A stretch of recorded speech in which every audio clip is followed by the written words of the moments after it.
ರಾಜ್ಯದಲ್ಲಿ ಇಂದಿನಿಂದ ಸಾರಿಗೆ ಇಲಾಖೆ ಶೇಕಡ 15ರಷ್ಟು ಬಸ್ ದರ ಹೆಚ್ಚಳ ಮಾಡಿರುವ ಹಿನ್ನೆಲೆಯಲ್ಲಿ ಕೂಡ ಸದ್ಯ ಗ್ರಾಹಕರಿಗೆ ಅಂದರೆ ಬಸ್ನಲ್ಲಿ ಸಂಚಾರ ಮಾಡ್ತಿರ್ತಕ್ಕಂಥ ಜನರಿಗೆ ತುಂಬ ಹೊರೆ ಆಗ್ತದೆ ಅನ್ನೋದು ಕೂಡ ಮಾತುಗಳು ಕೇಳಿ ಬರ್ತಾ ಇರುವಂಥದ್ದು. ಈಗ ನಾವು ಇರ್ತಕ್ಕಂಥದ್ದು ಧಾರವಾಡದ ಹೊಸ ಬಸ್ ನಿಲ್ದಾಣದಿಂದ ಸಾಕಷ್ಟು ಬೇರೆ ಬೇರೆ ಜಿಲ್ಲೆಗಳಿಗೆ ಹೋಗ್ತಿರ್ತಕ್ಕಂಥ ಪ್ರಯಾಣಿಕರು ಪ್ರತಿನಿತ್ಯ ಏನಂತಂದರೆ ಸಾವಿರಾರು ಜನರು ಸಂಚಾರನ ಮಾಡ್ತಾರೆ. ಆದರೆ ಇಂದಿನಿಂದ ಏನಂತಂದರೆ ಶೇಕಡ 15ರಷ್ಟು ದರವನ್ನು ಹೆಚ್ಚಳ ಮಾಡಿರುವ ಹಿನ್ನೆಲೆಯಲ್ಲಿ ಸದ್ಯ ಗ್ರಾಹಕರು ಅಂದರೆ ಈ ಒಂದು ಬಸ್ನಲ್ಲಿ ಸಂಚಾರ ಮಾಡ್ತಿರ್ತಕ್ಕಂಥ ಜನರಿಗೆ ಹೊರೆ ಆಗಿದೆ ಅನ್ನೋ ಮಾತುಗಳು ಕೂಡ ಕೇಳಿ ಬರ್ತಿರುವಂಥದ್ದು. ಸದ್ಯ ಅಲ್ಲೇ ನಾವು ಅವ್ರನ್ನ ಕೇಳೋಣ, ಬಸ್ನಲ್ಲಿ ಹೋಗೋಣ, ಜನರನ್ನ ಮಾತಾಡ್ಸೋಣ, ಅವ್ರು ಏನು ಹೇಳ್ತಾರೆ. ಯಾಕಂತಂದರೆ ಸರ್ಕಾರ ಒಂದು ಕಡೆ ಮಹಿಳೆಯರಿಗೆ ಉಚಿತವಾಗಿ ಬಸ್ ಸಂಚಾರನ ಅಂದರೆ ಫ್ರೀಯಾಗಿ ಕೊಟ್ಟು, ಮತ್ತೊಂದು ಕಡೆ ಈ ಗಂಡು ಮಕ್ಕಳ ಕಡೆಯಿಂದ ಏನಂತಂದರೆ ವ್ಯವಸ್ಥಿತವಾಗಿ ಈ ಅಂದರೆ ಒಂದು ಕೈಲೇ ಕೊಟ್ಟು ಮತ್ತೊಂದು ಕಡೆಯಿಂದ ತೆಗೆದುಕೊಳ್ಳುವಂಥ ಕೆಲಸನ ಮಾಡ್ತಿದೆ ಅನ್ನೋದು ಕೂಡ ಜನರು ಕೂಡ ಸದ್ಯ ಸರ್ಕಾರದ ವಿರುದ್ಧ ಆಕ್ರೋಶ ವ್ಯಕ್ತಪಡಿಸ್ತಾ ಇದ್ದಾರೆ. ಈಗ ಒಳಗಡೆ ಹೋಗೋಣ, ಬಸ್ನಲ್ಲಿ ಏನೆಲ್ಲ ಮಾತಾಡ್ತಾರೆ ಅಂತ ಅವ್ರನ್ನ ಕೇಳೋಣ.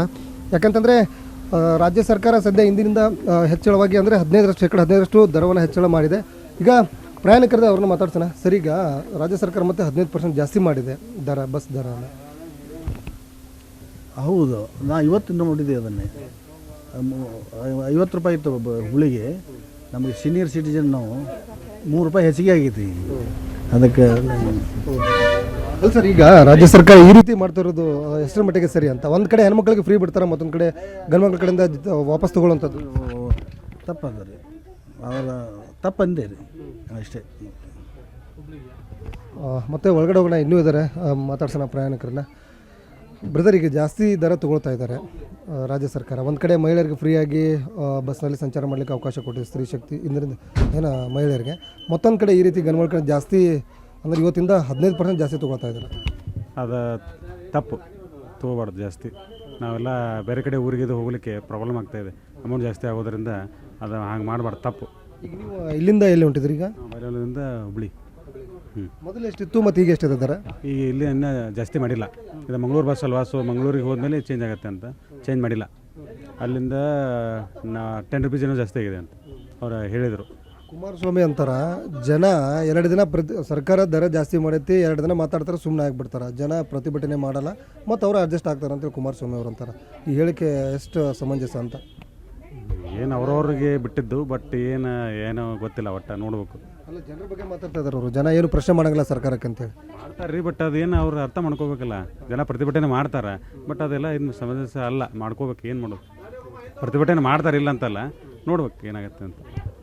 ಸೊ ಇನ್ನೂ ಇದರ ಪ್ರಯಾಣಿಕರ ಮಾತಾಡ. ಸರ್, ಏನು ದರ ಜಾಸ್ತಿ ಆಗ್ತಾ ಇದೆ, ಏನು ಎಷ್ಟರ ಮಟ್ಟಿಗೆ ಸರಿ ಅಂತ? ಇದು ಸರಿ ಅಲ್ಲ ಮಾಡಬಾರ್ದು.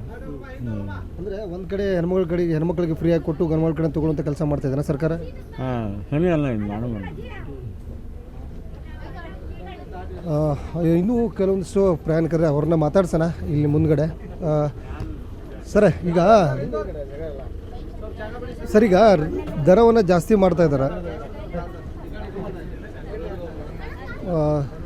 ಜನರು ಕೂಡ ಈಗ ಸದ್ಯ ಆಕ್ರೋಶನ ವ್ಯಕ್ತಪಡಿಸ್ತಾ ಇದ್ದಾರೆ. ಯಾಕಂತಂದರೆ ರಾಜ್ಯ ಸರ್ಕಾರ ಒಂದು ಕಡೆ ಮಹಿಳೆಯರಿಗೆ ಫ್ರೀಯಾಗಿ ಕೊಟ್ಟು, ಮತ್ತು ಗಂಡು ಸರ್ಕಾರ ಅಂದರೆ ಗಂಡು ಕಡೆಯಿಂದ ಜಾಸ್ತಿ ದರವನ್ನು ತೆಗೆದುಕೊಳ್ಳುತ್ತಿದ್ದರೂ ಸರಿಯಲ್ಲ. ಕುಮಾರಸ್ವಾಮಿ ಅವರು ಕೂಡ ಈ ಮಾತುಗಳನ್ನು ಹೇಳ್ಬಾರ್ದು. ಯಾಕಂದರೆ ಜನರಿಗೂ ಕೂಡ ಜಾಸ್ತಿ ಹೊರೆ ಆಗಿರುವ ಹಿನ್ನೆಲೆ ಕೂಡ ಜನರು ಕೂಡ ಆಕ್ರೋಶನ ವ್ಯಕ್ತಪಡಿಸೋರ ಮಾತನ್ನು ಕೂಡ ಸದ್ಯ ಏಷ್ಯಾನೆಟ್ ಸುವರ್ಣಗೆ ಪ್ರಯಾಣಿಕರು ಹೇಳ್ತಿರುವಂಥದ್ದು. ಕ್ಯಾಮರಾ ಪರ್ಸನ್ ರಾಹುಲ್ ಜೊತೆ ಪರಮೇಶ್ವರ್ ಅಂಗಡಿ, ಏಷ್ಯಾನೆಟ್ ಸುವರ್ಣ, ಧಾರವಾಡ.